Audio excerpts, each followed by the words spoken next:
Hey, what's up everybody? It's your good friend Airsoft Man 819 here again with yet another retro gaming review. This is going to be yet another controller review. I have quite a bit of these controller videos planned. This kind of seems to be my niche in the whole gaming slash retro gaming thing here on YouTube. It seems to be something I've done quite a bit of over the years and something that I seem to kind of specialize in. It's something I do a lot of work in outside of YouTube, perfecting controllers, restoring controllers, stuff like that. So naturally that sort of thing would bleed over into my YouTube channel, which it often does. I'm a firm believer that a video game is pretty much useless unless you have a good way to control it. So today's controller review is going to be on the Polymega RC04 or the Polymega PC Engine TurboGrafx 16 controller. Now, this controller is actually intended to be used with the Polymega console, which is a console that is essentially a multi-console retro gaming sort of hub. It basically, you can get a base unit that has a CD drive that can play PS1, PC Engine CD, a lot of CD-based games, and you can get different modules that also allow you to play cartridges.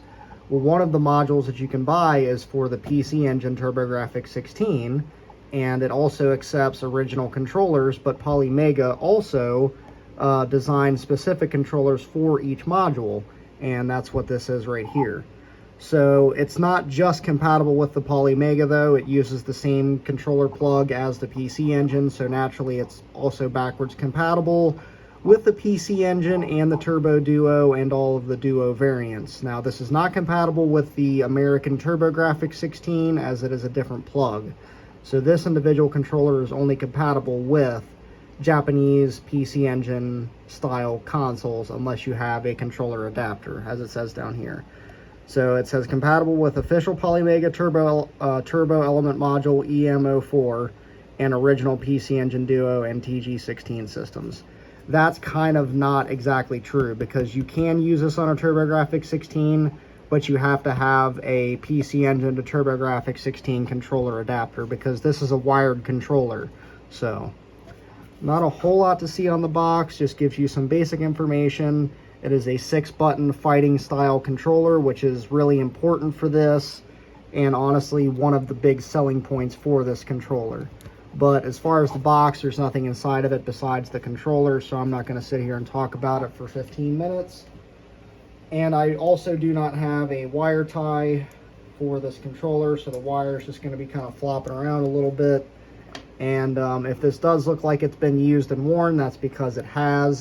This is my basically standard PC Engine controller that I use for everything. And the main reason is there was 3 controllers released for the PC Engine over its lifespan: a 2-button, a 3-button, and a 6-button controller.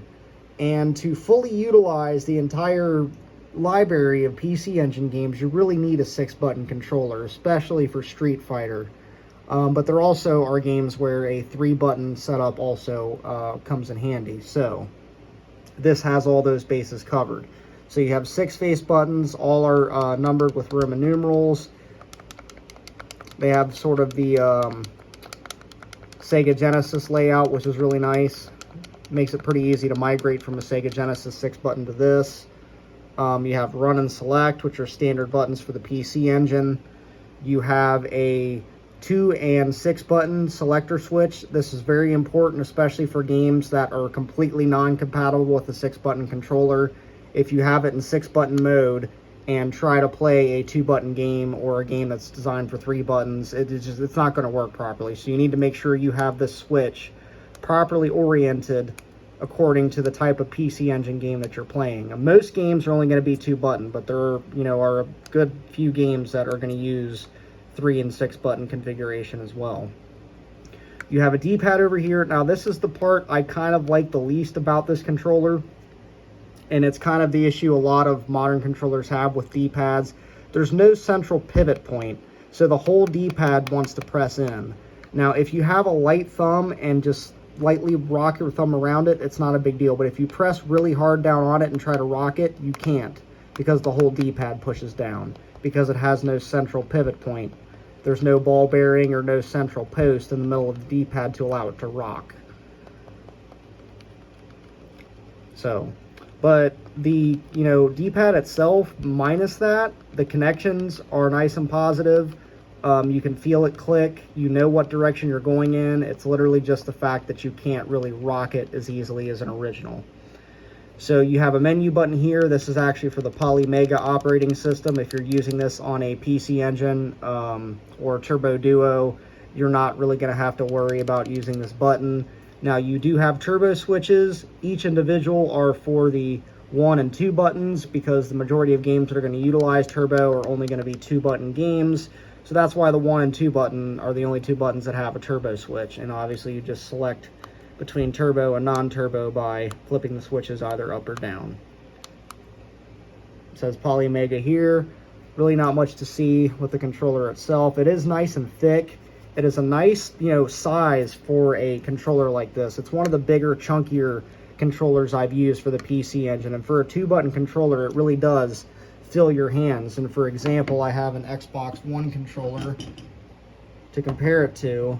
And you can see it does not look very small in comparison, because it's really not. If anything, it might be the same length or close to it.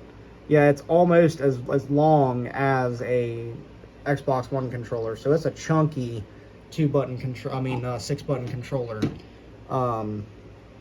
So yeah, really nice controller. It's nice and heavy, doesn't flex in the hands, doesn't have a whole lot of rattle. Has a braided cable. It's about, let's see here. It's at least 6 feet, I would say. Probably says somewhere on the box. But braided cable.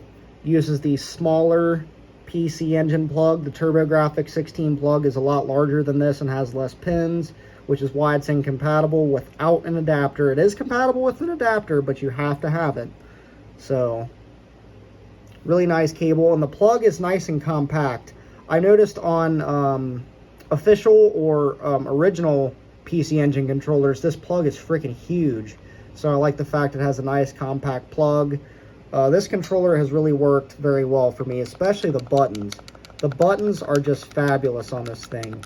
They click, they're smooth, they do exactly what they're supposed to do.